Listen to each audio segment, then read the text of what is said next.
अस्सलाम वालेकुम dear students. आज का topic metals and non metals में ऑकरेंस ऑफ मेटल्स से शुरू करेंगे हम।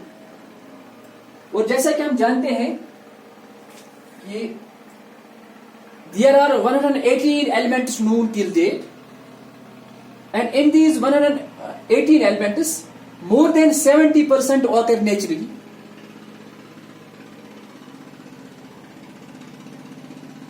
Most of these elements or most of these 118 elements are metals. These metals occur in two main states.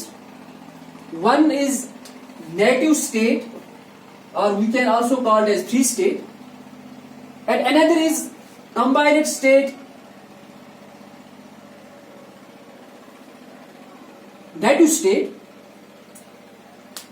a state in which metals or elements having low or least reactivity and are not attacked by oxygen, air, moisture and carbon dioxide are said to exist in native or free state. ये एक ऐसी state जिसमें metals या elements, वो elements या वो metals जिनकी reactivity काफी कम है या कम है, और वो ऑक्सीजन के साथ, एयर के साथ, मॉइस्चर के साथ या कार्बन डाइऑक्साइड के साथ रिएक्ट नहीं करते हैं, या जिन पे oxygen, air, moisture, carbon dioxide attack नहीं कर सकता है, इस स्टेट को हम नेटिव स्टेट या फ्री स्टेट कहते हैं। इसमें हम देखते हैं कि गोल्ड एक एलिमेंट है, एक मेटल है, प्लेटिनम है, सिल्वर है और नोबल गैसेस है। नोबल गैसेस जिनको हम ग्रुप 18 एलिमेंट्स भी कहते हैं या इनर्ट गैसेस भी कहते हैं, ये एलिमेंट्स एग्जिस्ट नहीं होते हैं। इसके बाद जो दूसरी स्टेट है जिसको हम कंबाइंड स्टेट कहते हैं, a state in which metals or elements which are highly reactive and exist as oxides, sulfides, halides, carbonates, sulfates etc. in nature। ये एक ऐसी स्टेट जिसमें मेटल्स या जिसमें वो एलिमेंट्स आते हैं जो कि काफी ज्यादा रिएक्टिव है, और ये यूजुअली ऑक्साइड फॉर्म में एग्जिस्ट करते हैं, सल्फाइड फॉर्म में एग्जिस्ट करते हैं, हैलाइड फॉर्म में एग्जिस्ट करते हैं, कार्बोनेट फॉर्म में एग्जिस्ट करते हैं और सल्फेट फॉर्म में एग्जिस्ट करते हैं। इसका मतलब यह है कि ये मेटल्स या ये एलिमेंट्स ऑक्सीजन के साथ मिलते हैं, ऑक्साइड्स बनाते हैं, सल्फर के साथ मिलते हैं, सल्फाइड्स बनाते हैं, हेलोजन के साथ मिलते हैं, हैलाइड्स बनाते हैं, कार्बन डाइऑक्साइड के साथ मिलते हैं, कार्बोनेट्स बनाते हैं, सल्फर डाइऑक्साइड के साथ मिलकर सल्फेट्स बनाते हैं। जो ये मेटल्स के कंपाउंड्स हैं, जो कि अर्थ क्रस्ट पे नेचुरली एग्जिस्ट करते हैं, इनको हम मिनरल्स भी कहते हैं। और we can state that the compounds of metals in which these metals or in which metals occur in nature are called as minerals। In minerals के साथ बेसिकली कुछ अनवांटेड सब्सटेंसेस होते हैं या इम्प्योरिटीज होते हैं। उन इम्प्योरिटीज को हम क्या कहते हैं? गैंग कहते हैं या मैट्रिक्स कहते हैं।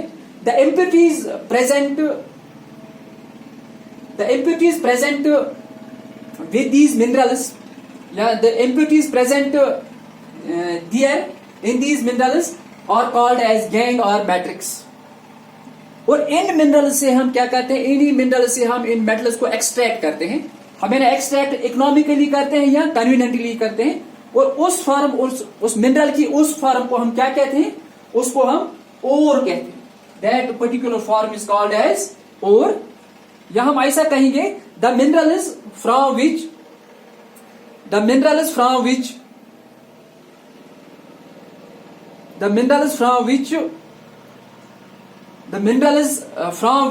metals can be extracted conveniently and economically are called as ores। जैसे कि ये जो ये मिनरल्स है, जिनसे हम मेटल को एक्सट्रैक्ट करते हैं, कन्वीनियंटली करते हैं या इकोनॉमिकली करते हैं, उनको हम ओरस कहते हैं।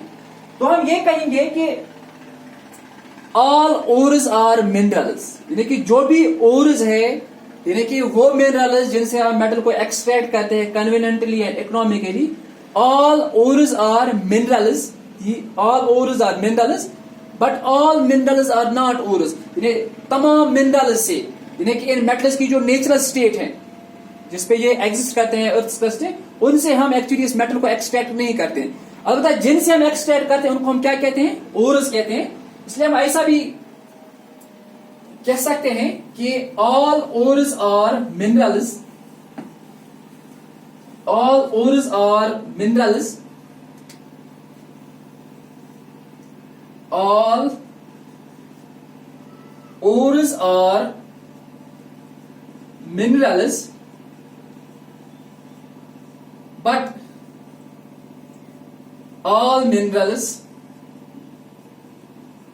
are not ores.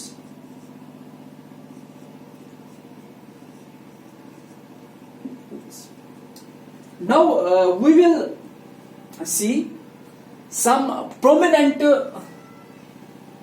ores from which metals are extracted conveniently and economically. सबसे पहले हम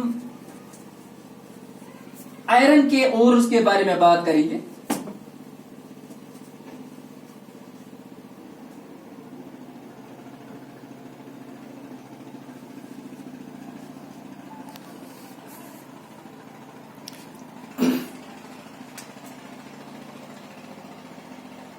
आयरन,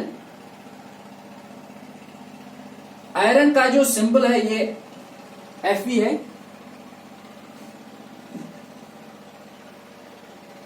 इसमें ये आयरन नेचुरली एग्जिस्ट काफी फॉर्म में करता है। यहां ये आयरन जो है काफी मिनरल्स है इसके। इसमें एक मिनरल है जिसको हम हेमेटाइट भी कहते हैं, और हेमेटाइट ओर। दूसरा है मैग्नेटाइट। इसके अलावा दूसरा है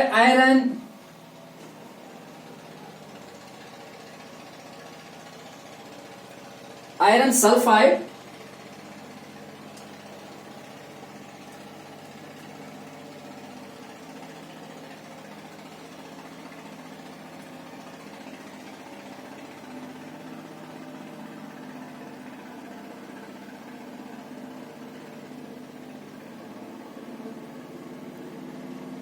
आयरन सल्फाइड। और दूसरा एक और है जिसको हम नाम देते हैं सेडीराइट, FeCO3। ये सारे जो है ये these are the minerals of iron, and out of these minerals the state from which iron is mostly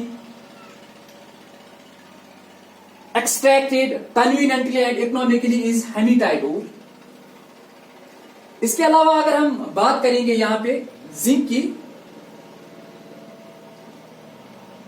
zinc भी दो ओर्स, इसके भी काफी ओर्स है। अलबत्ता इनमें एक दो ओर्स जो है, एक है जिंक सल्फाइड जिसको हम दूसरा नाम भी कहते हैं, it is also called as zinc blende, zinc ब्लेंडी।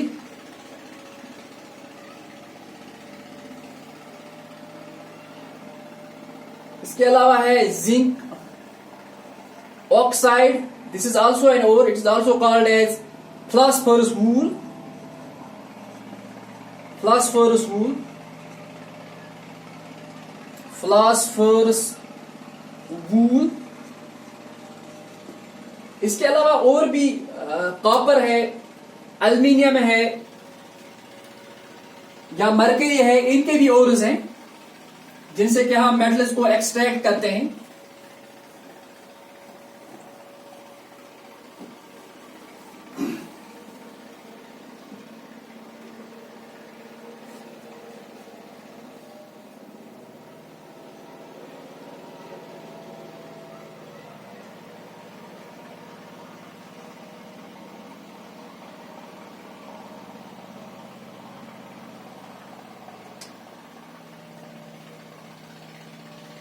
Lead sulphide,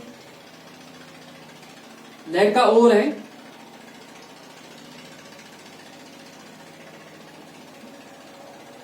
silver, it is obtained from silver glans, mercury,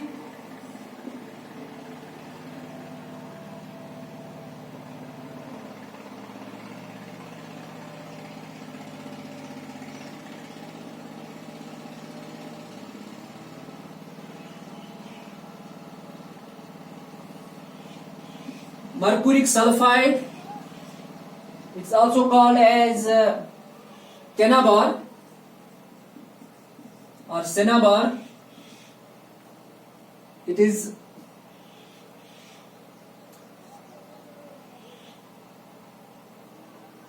silver glans, and it's called as lead sulfide, or it's also called as galena.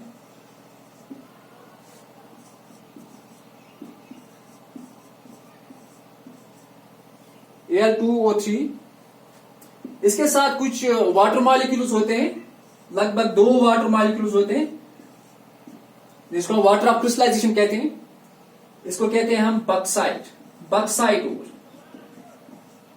From all these ores, these metals, lead, silver, mercury and aluminum is extracted economically and conveniently.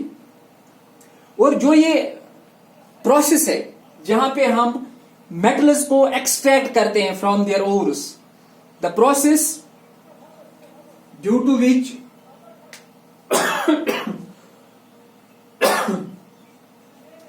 The process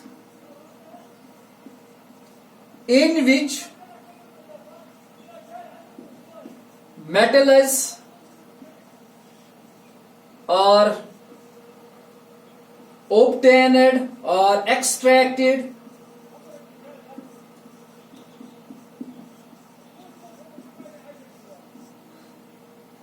from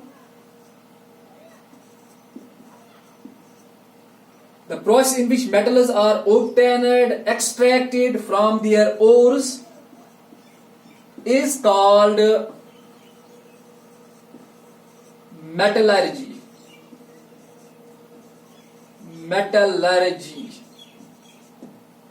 This is called as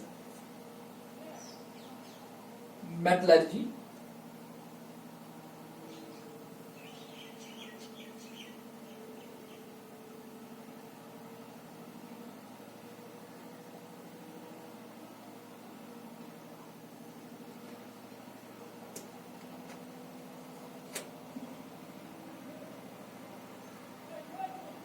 It's called as metallurgy.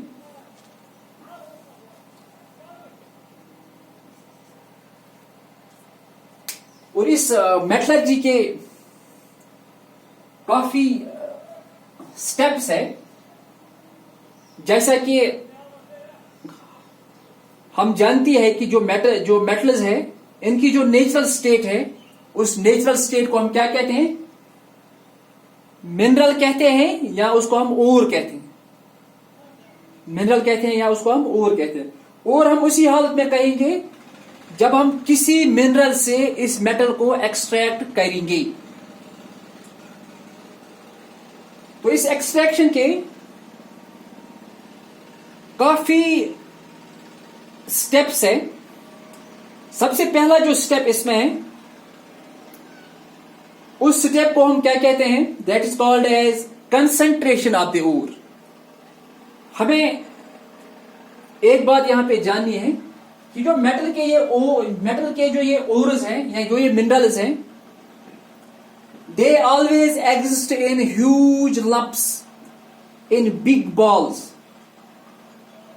तो इस वजह से क्या होता है कि in big balls को हमें एक्चुअली सिंपल फॉर्म में कन्वर्ट करना पड़ता है। इसके लिए हमें जो पहला स्टेप इसमें इस्तेमाल करना पड़ता है, उसको हम कंसंट्रेशन ऑफ द ओर कहते हैं। कंसंट्रेशन ऑफ द ओर।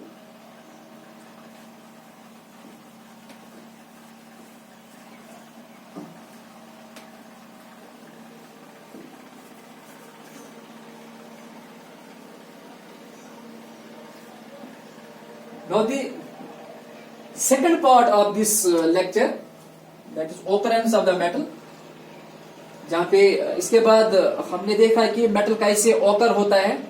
अब इसी जो इसकी एक नेचुरल फॉर्म है, इससे हमें इस मेटल को एक्सट्रैक्ट करेंगे, या हम इस मेटल को अब ओर के साथ एक्सट्रैक्ट करेंगे, जिसको हम मेटलर्जी कहते हैं। Now another is there, that is extraction of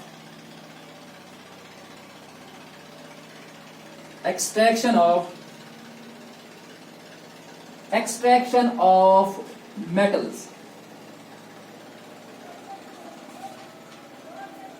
Extraction of metals.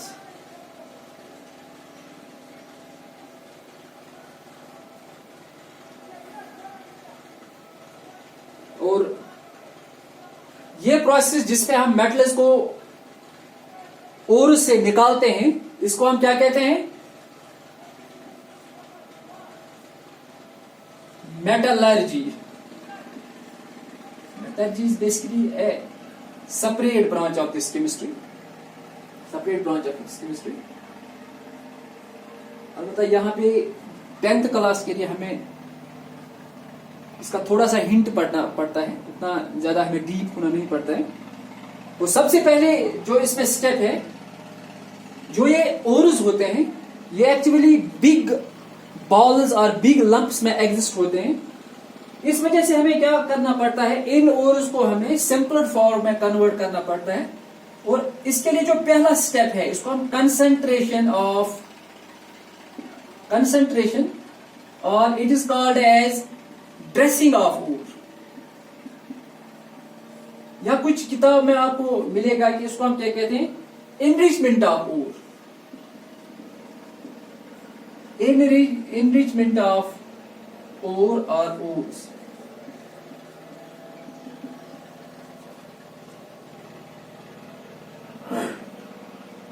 तो जैसा कि हमने अभी देखा कि जो ओर्स होते हैं, जो मिनरल्स होते हैं, इनके साथ कुछ अनवांटेड सब्सटेंसेस होते हैं, या जो ये ओर्स है, ये बिग लंप्स में एग्जिस्ट करते हैं, इस वजह से इन ओर्स के साथ या इन मिनरल्स के साथ हमें डील करना काफी मुश्किल होता है।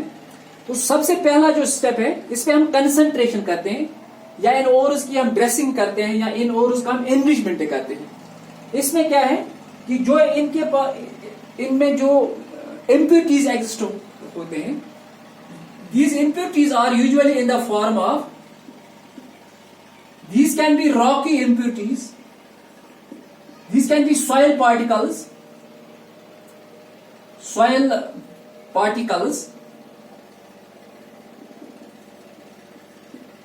this can be sandy particles,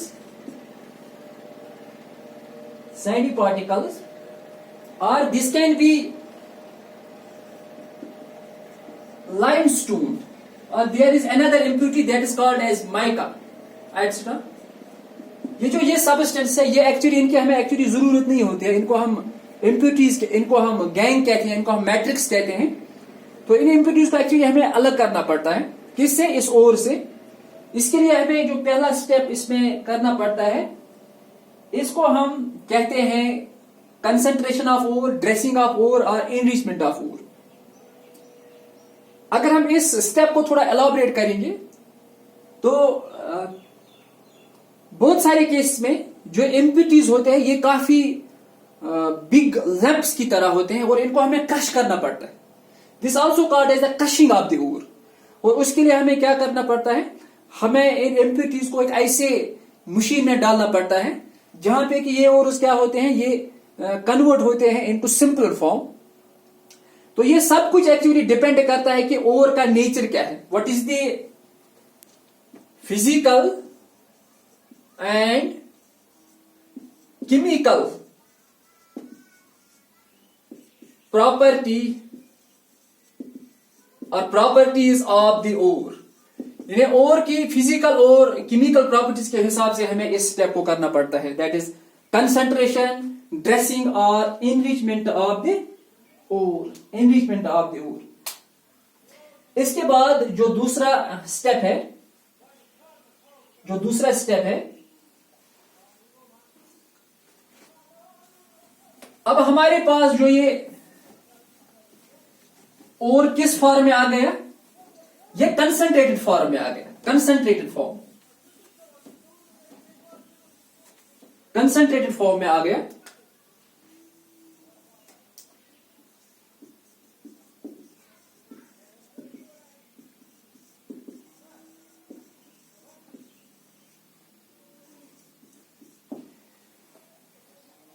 अब इस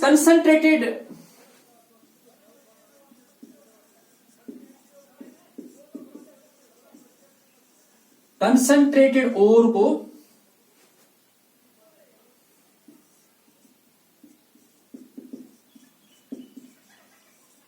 now conversion of this concentrated ore into metals, conversion of concentrated ore into metals। इस स्टेप को करने के लिए हमें मेटल्स के नेचर के बारे में पता होना चाहिए। इस स्टेप को हम 3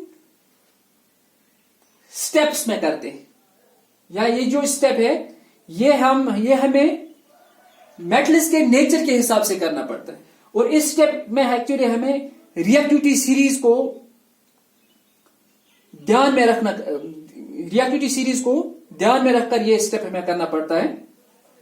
तो हम जानते हैं कि कुछ मेटल्स जो है हमारे पास, कुछ मेटल्स है, metals of high reactivity series जो है, उसके जो ऊपर मेटल्स हैं वो हाईली रिएक्टिव है, उनके लिए हम कन्वर्जन करना पड़ता है metals of intermediate reactivity and metals of लो और लीस्ट रिएक्टिविटी।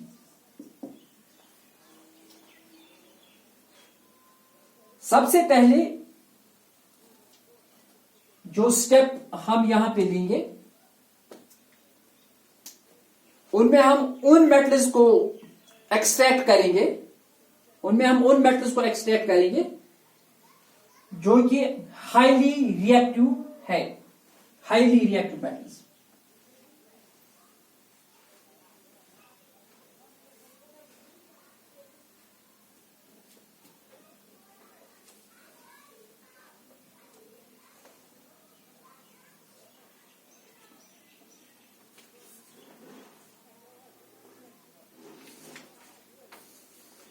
और हाईली रिएक्टिव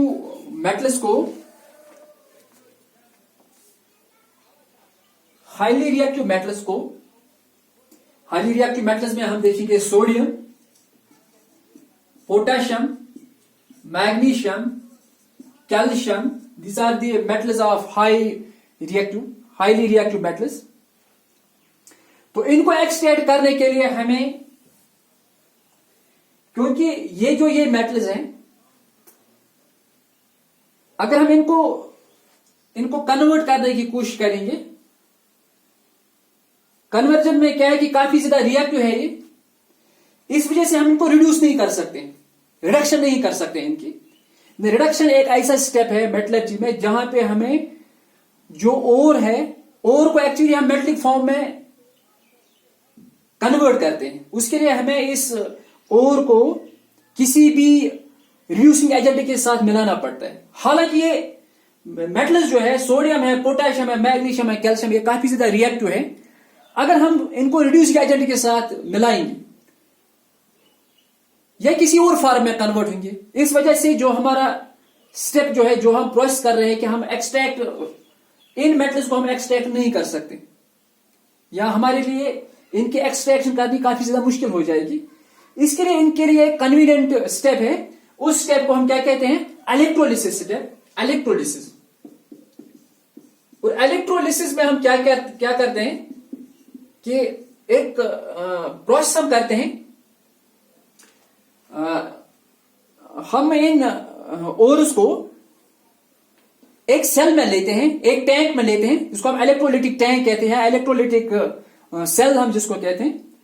इसमें दो इलेक्ट्रोड्स होते हैं। एक इलेक्ट्रोड जो होता है वो एनोड होता है और दूसरा इलेक्ट्रोड जो होता है वो कैथोड होता है।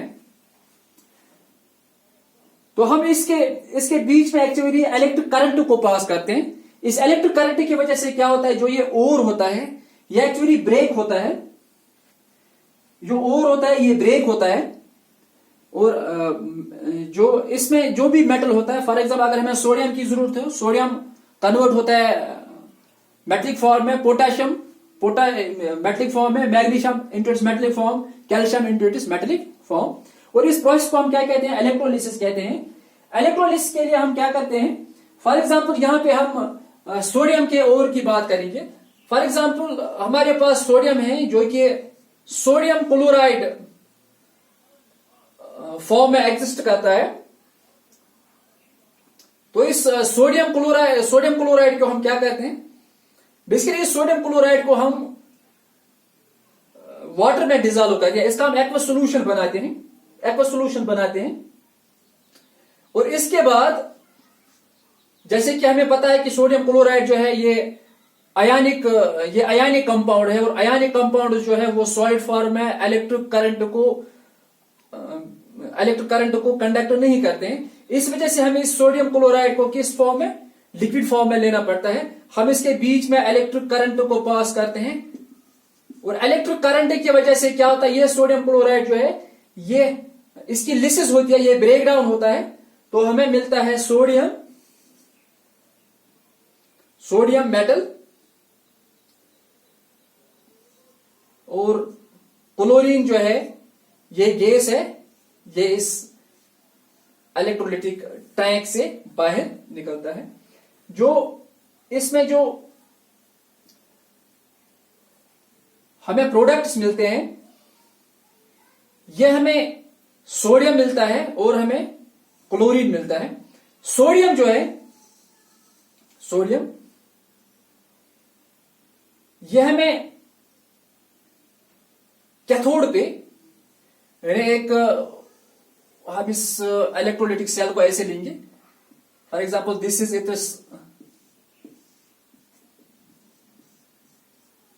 Cathode side and this is it anode side.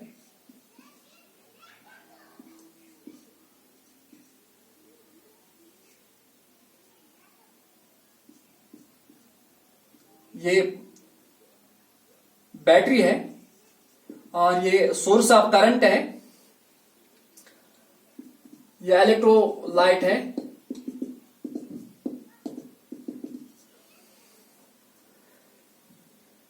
जब करंट इसमें पहुंचती है तो क्या होता है,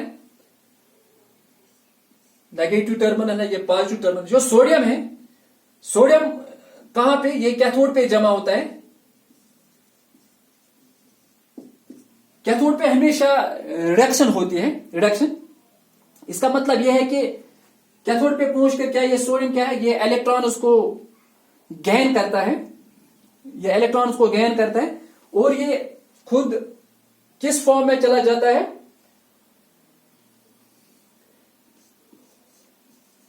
जब ये सोडियम ब्रेक होता है, it is sodium ion and it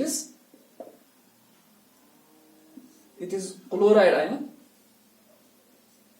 जो सोडियम आयन है ये इलेक्ट्रॉन्स को कैथोड पे गेन करता है और ये कन्वर्ट होता है इनटू सोडियम एटम। और क्लोरीन जो है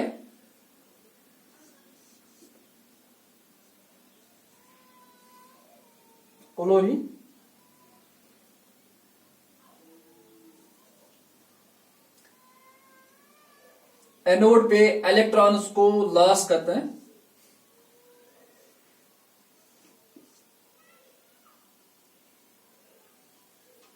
यहां पे ये कन्वर्ट होता है into Cl2 along with the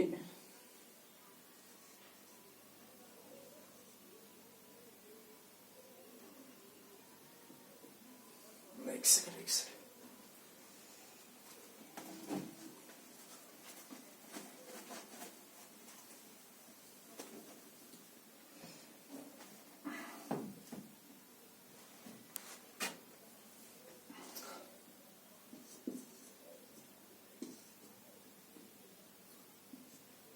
actually दो इलेक्ट्रॉन्स को,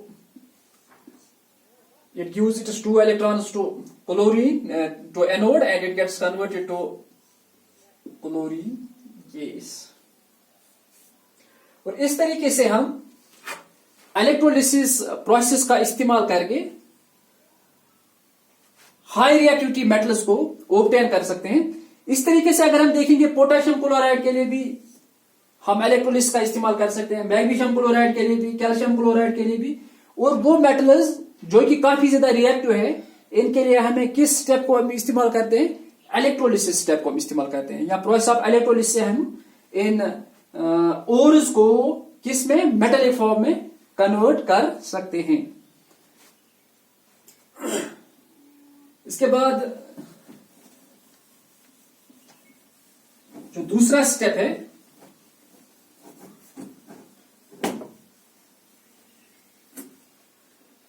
metals of intermediate reactivity.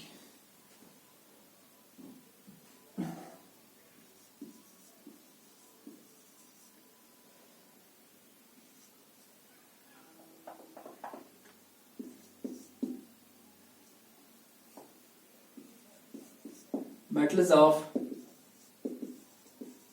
intermediate reactivity.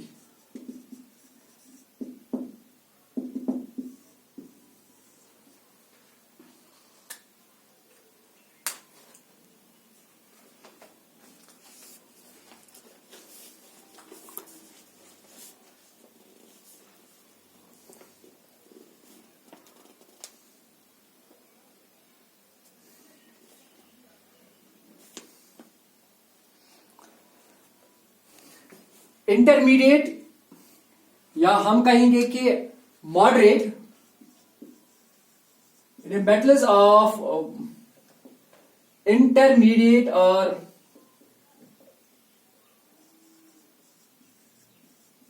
Moderate reactivity, in metals को रिएक्टिविटी सीरीज में जो बीच के जो मेटल्स आते हैं इनको हम मेटल्स ऑफ मॉडरेट और इंटरमीडिएट रिएक्टिविटी कहेंगे। इन मेटल्स को एक्सट्रैक्ट करने के लिए हमें इनकी रिडक्शन करनी पड़ती है। किसके साथ? किसी भी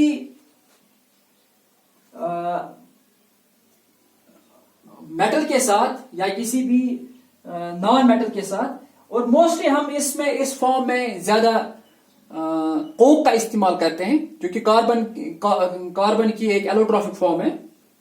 या हम एल्यूमिनियम के इस्तेमाल कर सकते हैं, या हम सोडियम का इस्तेमाल कर सकते हैं, या हम क्या करते हैं, कैल्शियम का इस्तेमाल कर सकते हैं, क्योंकि ये सभी जो है ये एक्चुअली रिड्यूसिंग एजेंट्स है, reducing agents.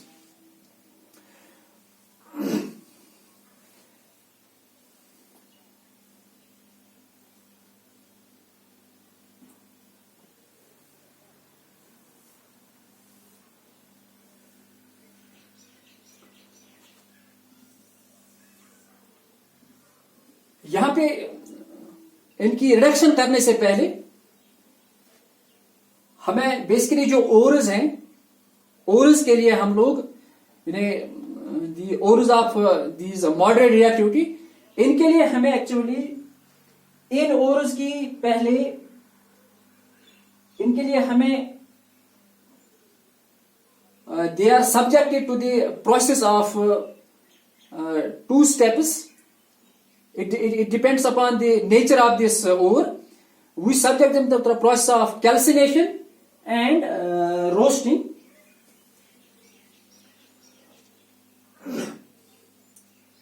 And for metals of moderate reactivity,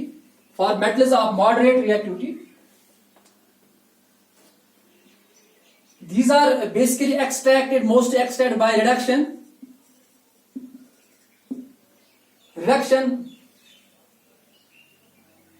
of their oxides with sodium, carbon, aluminium और कैल्शियम। मगर यहां पे एक क्वेश्चन आता है कि इंटरमीडिएट जो मेटल्स ऑफ मॉडरेट रिएक्टिविटी हैं, इसमें अगर हम देखेंगे एक मेटल एक है जिंक, इसका एक ओर है और इसका एक मिनरल फॉर्म है जहां पे हम मेटल को एक्सट्रैक्ट करते हैं, इसको हम जिंक कार्बोनेट कहते हैं, जिंक कार्बोनेट। तो यहां पे हमने ये देखा कि इन मेटल्स की जो ऑक्साइड फॉर्म है उसको हम उसी ऑक्साइड फॉर्म को एक्चुअली रिड्यूस करते हैं किन के साथ, रिड्यूसिंग एजेंट्स के साथ। मगर यहां पे तो कार्बोनेट फॉर्म है। इस तरीके से इसी जिंक का दूसरा एक और फॉर्म भी है जिसको हम जिंक सल्फेट कहते हैं। इस वजह से क्या होता है कि इस कार्बोनेट और इस कार्बोनेट फॉर्म, सल्फेट फॉर्म को हम सबसे पहले क्या करते हैं, इनको हम ऑक्साइड फॉर्म में कन्वर्ट करने की कोशिश करते हैं। उसके लिए हमें क्या करना पड़ता है, हम इनको they are subject to the process of calcination, they are subjected to the process of calcination. और कैल्सिनेशन में हमें क्या करना पड़ता है, जो ये कार्बोनेट ओर है, a process in which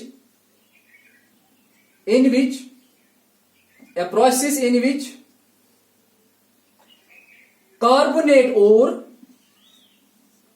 or any ore, it is not the nature of, or any ore is heated strongly। Usually ये प्रोसेस हम करते हैं एक apparatus जिसको हम ब्लास्ट फर्नेस कहते हैं। Carbonate ore is heated strongly in absence और लिमिटेड सप्लाई ऑफ आयर,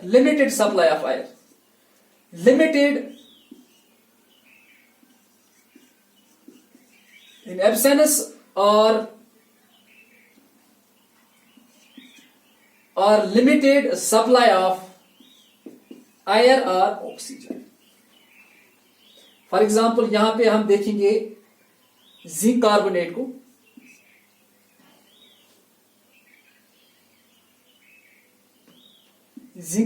को, हम this is subject to the process of calcination. Reaction जो है ये हम लिमिटेड सप्लाई ऑफ आयर या एब्सेंस ऑफ आयर में करते हैं। तो ये जिंक कार्बोनेट जो है ये जिंक ऑक्साइड में कन्वर्ट होता है और carbon dioxide acts as a by product. Now ये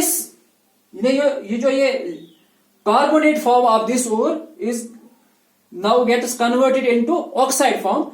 अब इस ऑक्साइड फॉर्म को हम आसानी के साथ क्या कर सकते हैं, रिडक्शन कर सकते हैं by its reaction with reducing agent like carbon और we can say like Coke.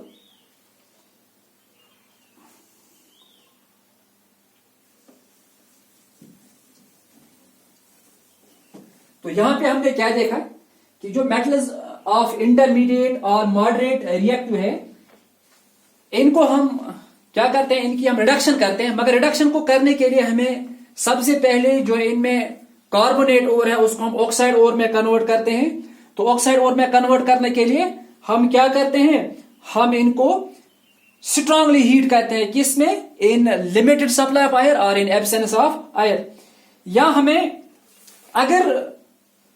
अगर हमारे पास एक और प्रोसेस भी है इसमें, अगर हमारे पास sulphide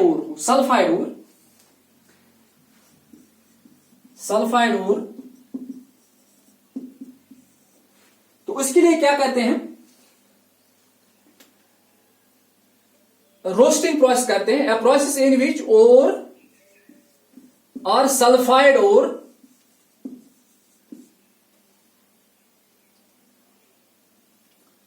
is heated strongly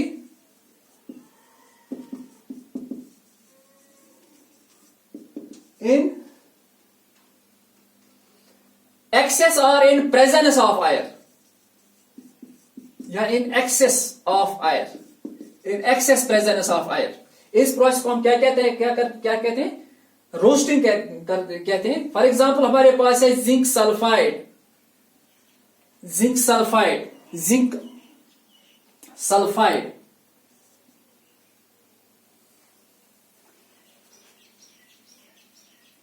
Or it is also called as zinc blending, zinc sulfide or zinc blending.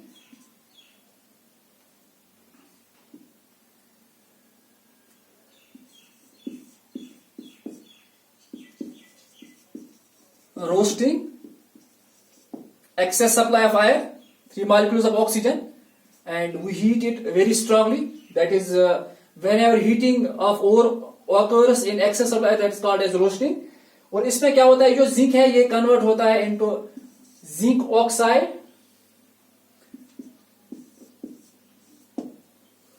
अगर हम बैलेंस करेंगे ऑक्सीजन यहां पे कितना है 6 टाइम्स है, 4 टाइम्स, यहां पर भी 2 टाइम्स हो गया 6 टाइम्स। जिंक हमारे पास 2 times, oxygen 2 times, 2 4 6, sulphur 2 times, zinc 2 times, zinc oxide and sulphur dioxide. Carbonate ores के लिए हम हीटिंग स्ट्रांगली करते हैं इन एब्सेंस ऑफ एयर, और रोस्टिंग के लिए हम हीटिंग करते हैं strongly in presence of air और in excess supply of air. आप ये भी याद रखोगे। तो इसके बाद जो है इन मेटल ऑक्साइड्स को हम फिर इसके बाद एक्चुअली रिडक्शन करते हैं। रिडक्शन इंटरमीडिएट ओरस जो है इनकी रिडक्शन हम पहले से इनकी रिडक्शन स्टेप पे नहीं जाते हैं। सबसे पहले हम इनकी हीटिंग करते हैं। इनमें जो कार्बोनेट ओर और सल्फाइड ओर होता है उसको हम एक्चुअली कन्वर्ट किस में करते हैं, ऑक्साइड ओर में, और उसके बाद ऑक्साइड ओर को रिडक्शन करना काफी अच्छा रहता है। जो हाईली रिएक्टिव है उनके लिए हम रिडक्शन स्टेप इसलिए नहीं कर सकते हैं क्योंकि वो काफी ज्यादा रिएक्टिव है, इसलिए उनके लिए हम इलेक्ट्रोलिसिस का इस्तेमाल करते हैं। इसके बाद हम देखते हैं इनको, these are subjected to process of reduction. तो इसको हम रिड्यूसिंग एजेंट कोक के साथ मिलाते हैं, और जो जिंक है ये कन्वर्ट होता है into its metallic form along with the formation of carbon monoxide. Carbon monoxide. और इसके बाद जो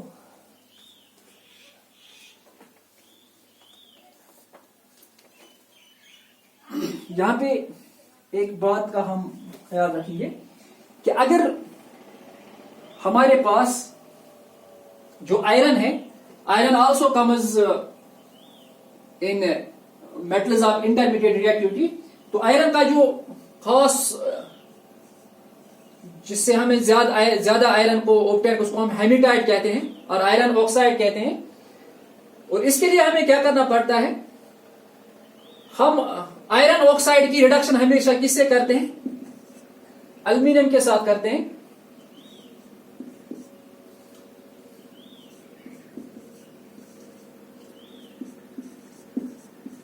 Al2O3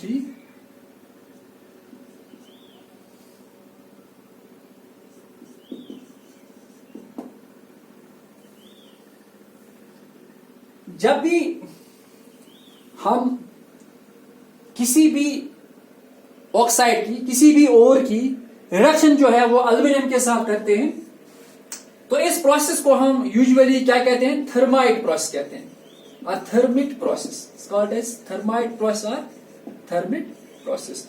यूजुअली हम कोक का इस्तेमाल करते हैं इसमें, इसके लिए, या हम एल्यूमिनियम का इस्तेमाल करते हैं, या सोडियम का या कैल्शियम का इस्तेमाल करते हैं। तो इसके बाद जो है हम metals of least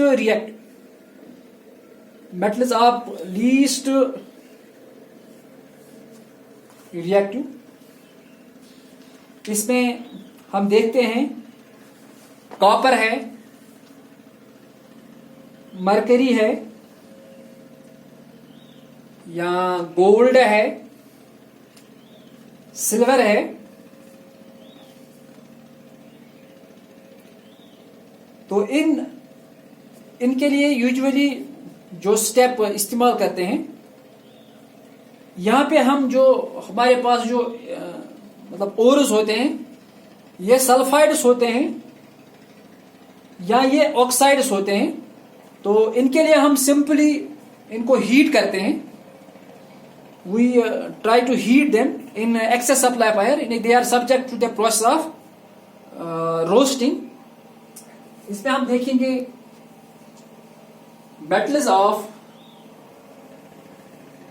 low reactivity.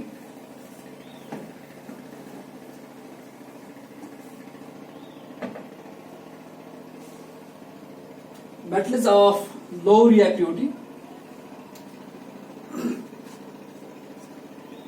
क्योंकि ये काफी ज्यादा, ये उतना ज्यादा रिएक्ट नहीं करते हैं, इसलिए ऑक्साइड और जो है उनके काफी कम पाए जाते हैं. अलबत्ता इनके हम सल्फाइड और ज्यादा देखते हैं. फॉर एग्जाम्पल अगर हम देखेंगे मरकरी का चेनाबार, दे मर्कुरिक सल्फाइड, इसको हम एक्सेस सप्लाई ऑफ आयर से हीट करते हैं, जिसको हम रोस्टिंग कहते हैं.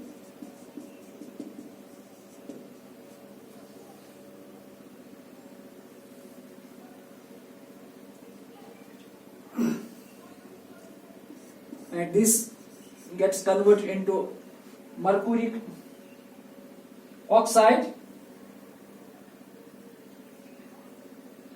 This gets converted into mercury oxide.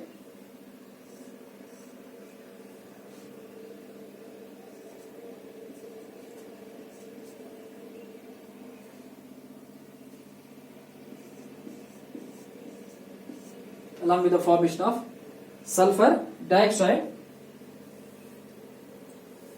और इस मरकरी ऑक्साइड को हम बाद में, it is subject to the process of reduction, subject to the process of reduction.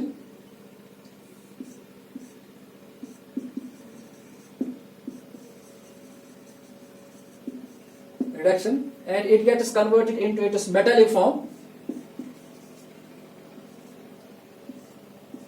along with the formation of oxygen.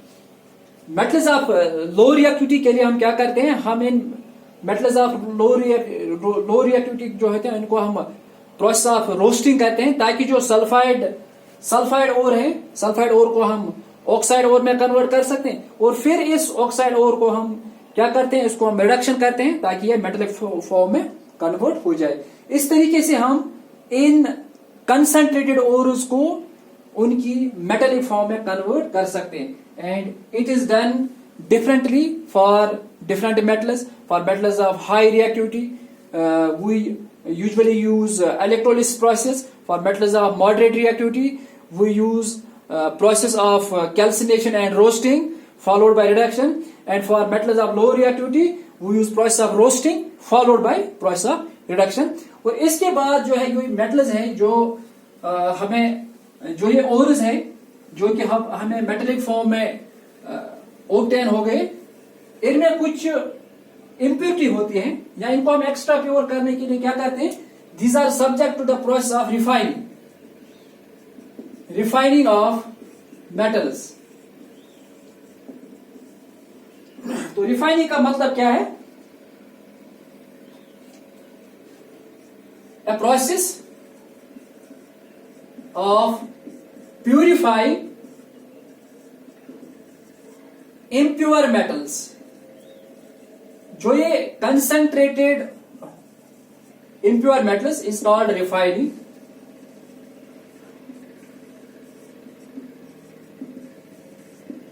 जो ये impure metals है, जो ये metals अभी हमें मिले जब हमने कंसंट्रेटेड ओर को मेटेलिक फॉर्म में कन्वर्ट किया, उन मेटल्स के साथ कुछ ना कुछ इम्प्योरिटी होती है. इस इम्प्योरिटी की कंसंट्रेशन काफी कम होती है, इसलिए हमें क्या करना पड़ता है, इन इम्प्योर मेटल्स को हम प्यूरिफाई करते हैं. और इस प्रोसेस को हम क्या कहते हैं, रिफाइनिंग करते हैं. ये रिफाइनिंग प्रोसेस जो है ये हम काफी स्टेप्स से करते हैं, काफी ज्यादा स्टेप्स इसमें होते हैं, या काफी तरीके हम इसके लिए इस्तेमाल करते हैं. काफी तरीके हम इसके लिए इस्तेमाल करते हैं. हम इसके लिए लिक्वेशन भी करते हैं कुछ मेटल्स के लिए, हम इसके लिए डिस्टिलेशन करते हैं कुछ मेटल्स के लिए। अलबत्ता जो स्टेप काफी अच्छा जो स्टेप है उसमें हमें क्या करना पड़ता है, हमें रिफाइनिंग करनी पड़ती है इन मेटल्स की by use of the process of electrolysis. और उस प्रोसेस को हम क्या कहते हैं, उसको हम कहते हैं इलेक्ट्रोलिटिक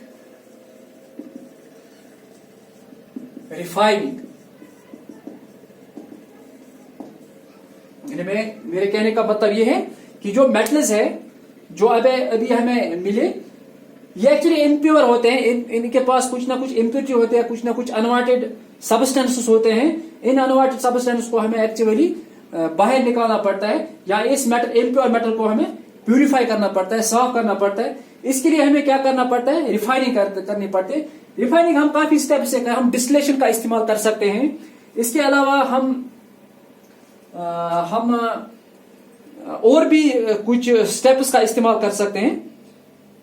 हम लिक्वेशन कर सकते हैं, हम डिस्टिलेशन कर सकते हैं, हम और भी कुछ स्टेप्स का इस्तेमाल कर सकते हैं। लेकिन जो मोस्ट इंपॉर्टेंट जो इसमें स्टेप है उसको हम क्या कहते हैं, इलेक्ट्रोलिटिक रिफाइनिंग मेथड कहते हैं हम उसको। तो ये इलेक्ट्रोलिटिक रिफाइनिंग में हमें क्या करना पड़ता है, हमें एक्चुअली एक इलेक्ट्रोलिटिक सेल का इस्तेमाल करना पड़ता है, इलेक्ट्रोलिटिक सेल। और इलेक्ट्रोलिटिक सेल में हम एक्चुअली एक टैंक लेते हैं। इस टैंक में कोई भी इलेक्ट्रोलाइट होता है। तो जो इम्प्योर मेटल है, इम्प्योर मेटल को हम एनोड रखते हैं इसमें, और प्योर मेटल जो है इसको हम कैथोड रखते हैं।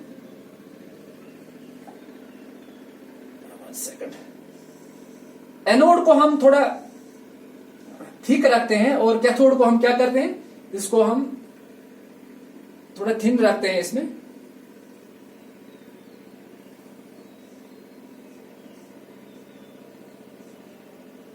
ये सोर्स ऑफ करंट है, बैटरी है ये यहां पे सोर्स ऑफ करंट, और ये इलेक्ट्रोलाइट है। जिस मेटल को हमें एक्चुअली ऑब्टेन करना पड़ता है उसी का हमें सॉल्ट रखना पड़ता है, इसको हम इलेक्ट्रोलाइट कहते हैं। तो जो ये एनोड है, negative terminal and positive terminal, anode जो है ये एक्चुअली इम्प्योर मेटल होता है, और ये जो है ये प्योर मेटल होता है। और इलेक्ट्रोलाइट जो है ये सॉल्ट ऑफ द मेटल होता है। फॉर एग्जाम्पल अगर हमें कॉपर को ऑब्टेन करना पड़ता है, कॉपर को प्यूरिफाई हमें करना, कॉपर की रिफाइनिंग हमें करनी पड़ती है, तो जो इलेक्ट्रोलाइट है ये हम सॉल्ट ऑफ द कॉपर लेंगे, कॉपर सल्फेट। इम्प्योर एनोड जो है ये हमें देंगे इम्प्योर कॉपर, इम्प्योर कॉपर यानी वो कॉपर जिसमें ये इम्प्यूरिटीज लगी होंगी। और जो ये है कैथोड है ये हमें देना पड़ेगा प्योर कॉपर। और इसके बाद हम क्या करते हैं, हम इलेक्ट्रिक करंट को इस एक्सपेरिमेंट में हम क्या करते हैं, हम इलेक्ट्रिक करंट को पास करते हैं इस सॉल्यूशन में। तो जो इम्प्यूरिटी है, इम्प्यूरिटी इस एनोड से निकल के नीचे जमा होती है यहां पे। इसको हम यूजुअली क्या कहते हैं, एनोड मड। और इसमें जो प्योर मेटल होता है, ये प्योर मेटल पास होता है किसमें, इलेक्ट्रोलाइट में। और इसकी वजह से क्या होता है, जो ये एनोड है, एनोड की जो थिकनेस है, ये थिकनेस धीरे धीरे क्या होती है, ये कम होती है। अतः जो कैथोड होता है, कैथोड की जो थिकनेस है ये ज्यादा होती है। यानी जो कॉपर इस इलेक्ट्रोलाइट में पास हो गया वो अब किस पे, वो अब इस कैथोड पे डेवलप हो गया। इस तरीके से हम मेटल को कैसे, बाय यूजिंग इलेक्ट्रिक करंट हम इसको प्यूरिफाई कर सकते हैं। और इस प्रोसेस को हम क्या कहते हैं, the process is known as electrolytic refining. अगर यही प्रोसेस हमें सिल्वर के लिए करनी पड़ेगी तो हम एनोड को क्या करेंगे, इसको हम लिखेंगे यहाँ पे, ये हम लिखेंगे एनोड इम्प्योर सिल्वर, ये होगा प्योर सिल्वर, ये होगा सिल्वर सल्फेट। हम करंटों को पास करेंगे, यही प्रोसेस होगी। इम्प्यूरिटीज जो है वो इस एनोड से निकल के, इस इम्प्योर मेटल से निकल के नीचे जमा होंगी। इसको हम क्या कहते हैं, इसको हम कहेंगे एनोड मड। और जो प्योर इसमें मेटल होगा वो किस में, इस इलेक्ट्रोलाइट में जमा होके इस कैथोड पे, इलेक्ट्रोलाइट में जाएंगे, उसके बाद कहां पे जमा होंगी, कैथोड पे जमा होंगी। इस तरीके से एनोड की जो थिकनेस है ये कम होगी और कैथोड की थिकनेस जो है वो काफी ज्यादा होगी। या हम ये कहेंगे कि इस साइड में क्या हो गया, इस साइड में एक्चुअली ऑक्सीडेशन हो गई, इस साइड में रिडक्शन हो गई। That marks the end of this particular topic. Thank you.